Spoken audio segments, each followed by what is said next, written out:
नमस्कार मंडळी, मी आज एक नवीन रेसिपी घेऊन आलेली आहे. ती माझ्या मुलांच्या आणि माझ्या मिस्टरांच्या अगदी आवडीची आहे. ती म्हणजे चिकन सीख कबाब.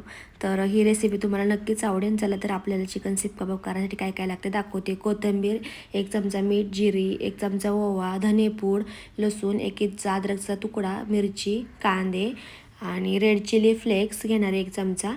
1 चमचा मी इथे काळी मिरी पूड घेणार आहे. तर आपण हे सगळं वाटण मिक्सरमधलं बारीक करून घेऊया. आणि 1 किलो चिकनचा खिमा करून घ्यायचा आहे. तो खिमाही मिक्सरमधनं बारीक करायचा आहे.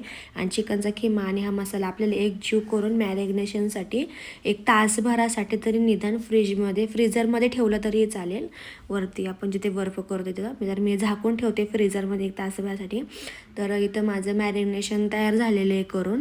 तर मी आता चिकन सीख कबाब कशी करायची तुम्हाला दाखवते.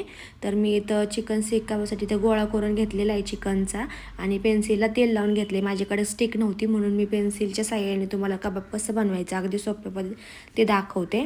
तर मी इथं 2 करून दाखवते तुम्हाला आता. हे बघा 1 करून झालेलं आहे. तर मी आता इथे तवा ठेवलेला आहे व गरम करायला तेल ओतून घेते 1 पळीभर आणि तेल तापवून घेऊन गॅस एकदम मीडियम फ्लेमवरच ठेवणार आहे. तर कसं फ्राय करायचं तुम्हाला दाखवते. तर जास्त करपवायचेही नाही आहेत आणि जास्त कच्चे आणि आतल्या साईडला अजिबात कच्चे राहत नाही आहे. जरा वरनं लाल लालसर झाले 3-4 साईडने असं परतून घ्यायचं आलटून पलटून. तर मी तुम्हाला दाखवते चिकन सीख कबाब तयार झाले की जास्त करपवायचे वगैरे नाही. तर असे रबरसारखे लागतात, अजिबात टेस्ट लागत नाही.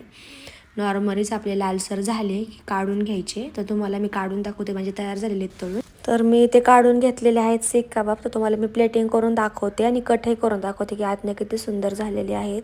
तर माझी रेसिपी आवडली माझ्या चॅनलला शेअर, सबस्क्राईब आणि लाईक नक्की करा. थँक्यू.